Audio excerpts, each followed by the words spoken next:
Why the mandarin fish is so beautiful? Bakit ang ganda ng mandarin fish? Adapted by MJ Tumandao. Once upon a time, there was a girl who believed she was not so pretty. Every day, her days felt dim. Noong unang panahon, may isang batang babae na naniniwalang hindi siya ganoon kaganda. Araw-araw ay malabo ang kanyang mga araw.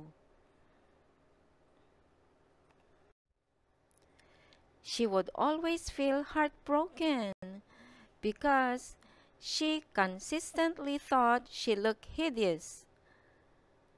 Palagi siyang nalulungkot dahil akala niya ay pangit siya. However, every day she would assist her parents wholeheartedly and never complained. Gayunpaman, araw-araw ay tinutulungan niya ang kanyang mga magulang at hindi nagreklamo.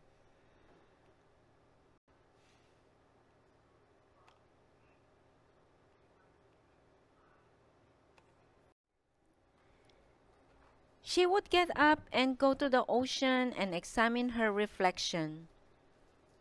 Pupunta siya sa karagatan at tignan ang kanyang reflection.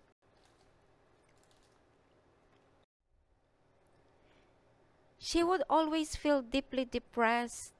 She started to cry and said, "Why can't I be pretty like all the other girls?" At palagi siyang nalulumbay. At nagsimula siyang umiyak at sinabi, "Bakit hindi ako maging maganda tulad ng lahat ng iba pang mga babae?"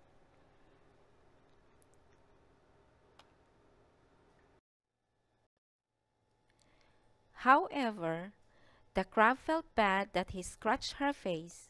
He cast a spell, and the scratches became beautiful scales as he began to transform.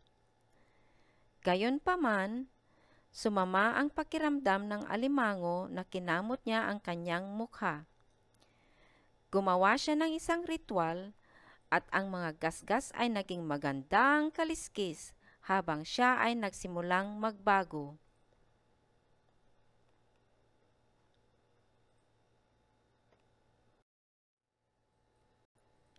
Suddenly, she became a beautiful mandarin fish. Then, she realized she had always been beautiful. Bigla siyang naging isang magandang mandarin fish. Pagkatapos, napagtanto niya na siya ay palaging maganda.